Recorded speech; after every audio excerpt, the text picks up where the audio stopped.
श्रीं क्लीं श्रीं कुबेराय अष्टलक्ष्मी मम गृहे धनं पूरय पूरय नमः।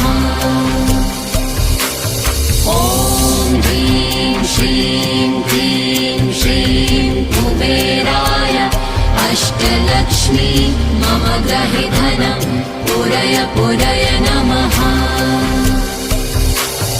ॐ ह्रीं श्रीं क्लीं श्रीं कुबेराय अष्टलक्ष्मी मम गृहे धनं पूरय पूरय नमः।